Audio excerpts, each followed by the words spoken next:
शराब के नशे में मैंने अपनी सबसे बड़ी दुश्मन को अपनी बाहों में कसकर भींच लिया। उसने अपनी फैमिली की पुश्तैनी अंगूठी निकाली और मेरी इंडेक्स फिंगर में पहना दी। अब तुम सिर्फ मेरे हो। पूरा हॉल अचानक शांत हो गया। सबकी सांसें रुक गईं। तेथान नहू ने मेरा हिलता हुआ हाथ पकड़ा और कहा कि गलत उंगली में पहना दी। ओ गॉड हस्बैंड। ये सुनते ही वहां मौजूद सारे गेस्ट हैरान रह गए और हर तरफ शोर मच गया, क्योंकि दुनिया की नजरों में मैं और तेथान नहू कट्टर दुश्मन थे। मैं कभी तेथान नहू से इस कदर नफरत करता था कि उसकी शक्ल देखना भी पसंद नहीं था। लेकिन कोई नहीं जानता कि मेरा पुनर्जन्म हुआ है, मैं रिबॉर्न हुआ हूं। पिछले जन्म में एक भयानक आग के एक्सीडेंट में मेरा पूरा चेहरा और मेरी आवाज बर्बाद हो गए थे। सब लोग मुझसे नफरत करते थे, मुझसे दूर भागते थे, लेकिन सिर्फ वह थी जिसने मुझे गले लगाया और मेरे जख्मों पर राहत की फूंक मारती रही। उसने कहा था कि थान तुम डरना मत, मैं तुम्हारे साथ हूं।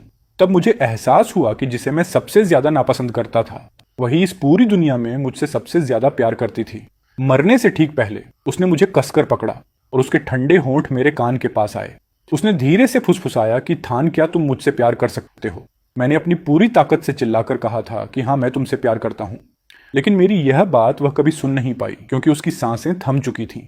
जिस दिन मेरा पुनर्जन्म हुआ, वह इत्तेफाक से एक अवार्ड शो का रेड कारपेट था। वह बेहद खूबसूरत और गॉर्जियस लेडी कार के बोनेट पर टिकी हुई थी। सिर्फ एक नजर देखते ही मेरी पूरी दुनिया में सिर्फ उसका चेहरा रह गया।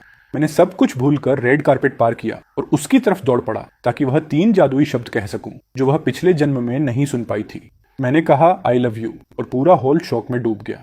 लाइव स्ट्रीम देख रहे सभी दर्शक भी हैरान रह गए, क्योंकि सब पहचानते थे कि जिसे मैंने गले लगाया था वह कैपिटल सिटी की सबसे अमीर फैमिली की बड़ी बेटी तेथान नहू थी। वह इतनी रॉयल और पहुंच से बाहर थी कि हर मर्द उसके प्यार में पागल होने को तैयार रहता था, चाहे कितना भी खतरा क्यों ना हो। उस पल वहां अचानक बिल्कुल सन्नाटा छा गया। सिर्फ कैमरों की फ्लैशलाइट लगातार चमक रही थी।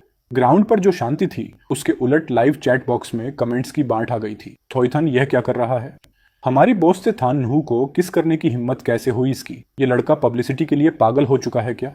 पहले लाइव शो पर थोइनहाथ बाग को पीटा और अब सीधे इस बड़ी फैमिली की बेटी को जबरदस्ती किस कर रहा है। क्या इसे रोमांटिक नॉवेल्स का नशा चढ़ गया है? क्या इसे लगता है कि ऐसा करने से ये फेमस हो जाएगा? तेथान नहू तो मर्दों में बिल्कुल इंटरेस्ट नहीं रखती। उसने तो थोइनहाथ बाग को भी कभी भाव नहीं दिया।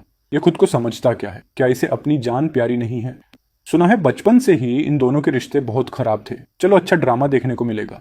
मुझे फर्क नहीं पड़ता उसने मेरी क्रश को किसका किया है। इसे तो सबक मिलना चाहिए। फिक्र मत करो, वह इसे कभी माफ नहीं करेगी। सिर्फ इन दर्शकों को ही नहीं, बल्कि मेरे अपने बेस्ट फ्रेंड और मैनेजर टोंग नी की आंखें भी फटी की फटी रह गईं।